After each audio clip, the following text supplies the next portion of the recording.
Dear friends, आज हम अध्ययन करने वाले हैं इस लेक्चर में उत्तराखंड पॉलिटेक्निक के जो हिंदी प्रश्न पत्र का द्वितीय टॉपिक है हिंदी शब्द समूह, जिसमें हमको तत्सम, तद्भव, देशज, विदेशी शब्द इन सबको लेकर के 10 प्रश्न आने वाले हैं। तो ये बहुत ही सरल टॉपिक है और इसमें हम 10 में से 10 अंक आसानी से प्राप्त कर सकते हैं यदि हम थोड़ा सा भी प्रयास कर लें और इन चीज़ों को जैसा कि मैं कराने वाला हूँ इस लेक्चर में और इसके आने वाले लेक्चर्स में, उसको अगर हम बार बार अभ्यास करते रहेंगे, सुनते रहेंगे, तो हम आसानी से तत्सम, तत्सम, तद्भव, देशज, विदेशी शब्द इन शब्दों को आसानी से समझ सकते हैं और इसका सही उत्तर दे सकते हैं जब प्रश्न पूछे जाएंगे हमसे। तो इसमें जो हिंदी शब्द समूह है, तो इसमें जो शब्द भेद हैं, जो हम जैसे कि अभी हमने कहा 4 भागों में बांटा गया है, बल्कि 5 में: तत्सम, तद्भव, देशज, विदेशी और संकर।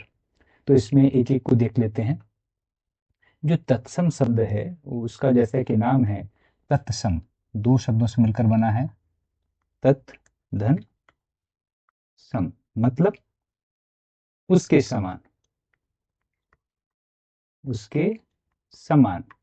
इसका अर्थ है कि जैसे कि माना जाता है कि जो शब्द उसके समान या उसके कम, अर्थ है यहाँ पे संस्कृत, जो संस्कृत भाषा से शब्द लिए गए हैं सीधे सीधे, यानी संस्कृत के समान ही उनको रख लिया गया है, तो वो शब्द हमारे कहलाते हैं तत्सम शब्द। तो इसमें हम देख सकते हैं कौन कौन से शब्द जिनको हम बहुत आसानी से अपने आसपास देखते हैं। जैसे अग्नि है, उसको एडजेक्टिव ही जैसे संस्कृत में उच्चारित किया जाता है, उसको हिंदी में भी एडजेक्टिव रख लिया गया। तो इस प्रकार के शब्द हमारे तत्सम कहलाते हैं, जैसे अग्नि है, अंक है, स्कंद है, अश्रु है, आम्र है। इस तरह के बहुत सारे शब्द हम जो अपने दैनिक जीवन में इस्तेमाल करते हैं।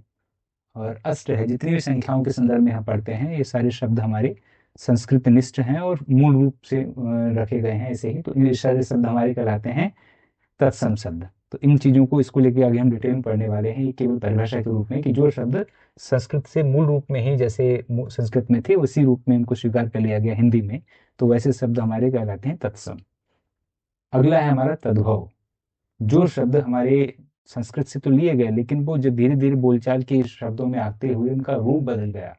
अब वो जैसे संस्कृत में उच्चारित होते थे उस रूप में नहीं रह गए, जो बोलचाल की भाषा में उन शब्दों का जो जो आकार है, स्वभाव, मतलब जिस तरह से उनको उच्चारित करते थे वो बदल गया। तो जैसे बहुत सारे शब्द हैं हमारे पास, जैसे अक्षर है, जैसे अक्षर जो हमारा शब्द है मूल रूप से, वो हम संस्कृत से अगर देखें तो अक्षर रहा होगा, तो वो अक्षर हो गया है।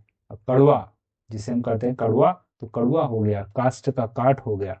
भिन्न जैसे वर्ड है, चाम है, जोगी है, ये सारे वर्ड संस्कृत से लिए तो गए, लेकिन उनका रूप बदलते बदलते अब इस रूप में उच्चारित होते हैं। तो जो उनका रूप बदल गया, तो ये सारे शब्द हमारे कहलाए अब तद्भव। तो इसके बारे में हम डिटेल में पढ़ेंगे कौन से शब्द तत्सम में आते हैं और कौन से तद्भव में ये प्रश्न पूछ लिए जाते हैं। तो इसको हम आगे डिटेल में पढ़ने वाले हैं। अगले हैं फिर हमारे कुछ शब्द जो विभिन्न देश, मतलब इसमें देशज और देशी जिसको कहा गया, मतलब हमारे देश में ही जिनका जन्म हुआ, लेकिन ये विभिन्न बोली हमारी, चूंकि हम जानते हैं हमारे देश में विभिन्न प्रकार की बोलियां, भाषाएं हैं, तो विभिन्न भाषाओं से, बोलियों से हमारे हिंदी में जिनको ग्रहण किया गया है, तो वो शब्द हमारे सारे कहलाते हैं देशज या देशी शब्द। बहुत सारे शब्द हमारे पास ऐसे मिल जाएंगे जो देशज या देशी श्रेणी में आते हैं। जैसे हम बहुत सारे अपने आसपास जो संस्कृत में, जो सॉरी हिंदी जब हम पढ़ते हैं, कोई साहित्य पढ़ते हैं, तो उसमें अक्खड़ अक्खड़ भाषा बोली जाती है कि अक्खड़ लोग या अक्खड़ भाषा।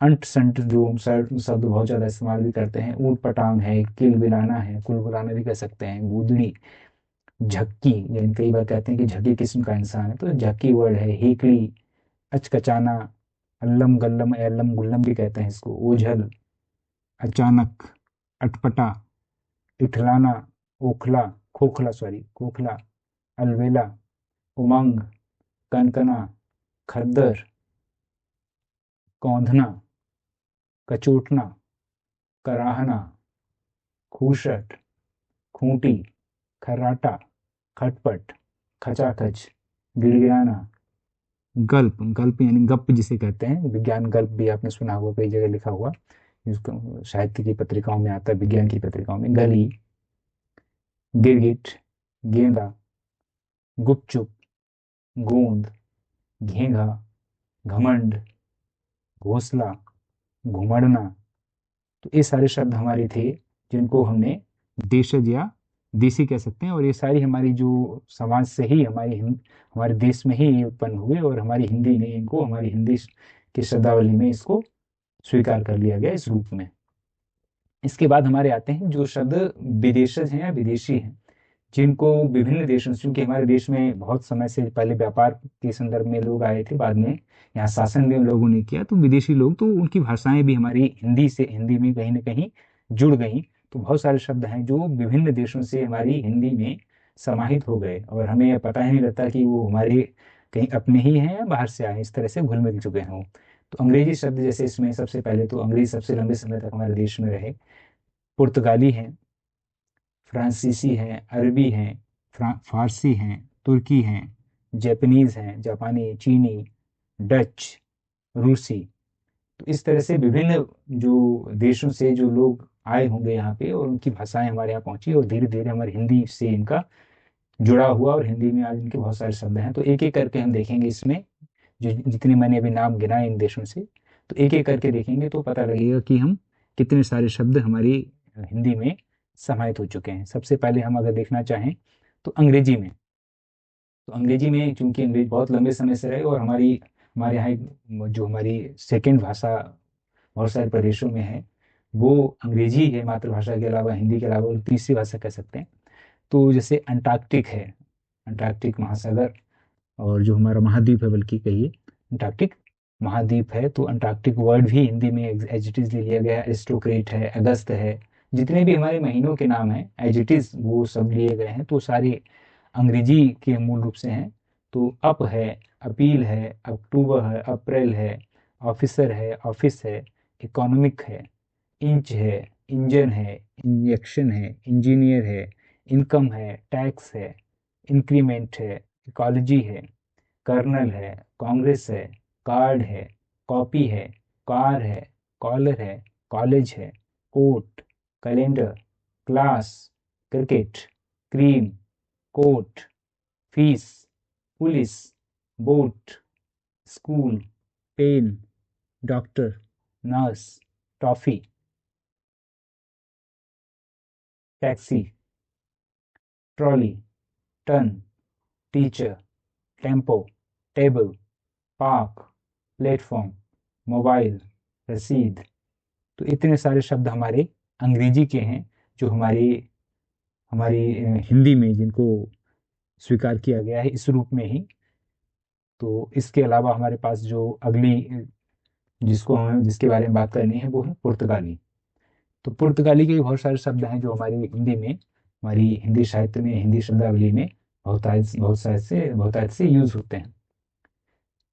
अलमारी, पतलून, मेज, प्याज, बस्ता, बाल्टी, बटन, कमीज, कार्बन, इस्पात, कनस्तर, गोदाम, गोभी, पीपा, पादरी, पिस्तौल, चाबी, अचार, पपीता, संतरा, साबुन, आलू, आलपिन, गमला, कोको, फीता, परात,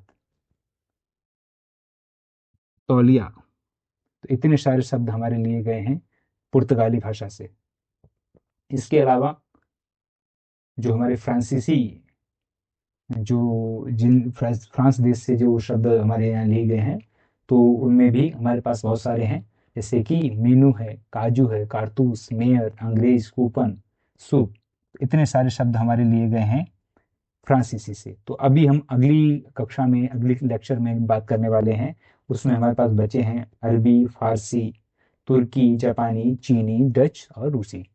तो उम्मीद है कि ये शब्द अगर आप फिर से बार बार देख करके इसको अभ्यास कर लेंगे कि ये शब्द किस देश से जुड़ा हुआ है इनका, क्योंकि ये शब्द अगर पूछ लिया जाएगा कि ये शब्द किस भाषा से लिया गया है, तो ये फिर हमारे लिए आसान हो जाएगा। तो आज के लिए इतना ही।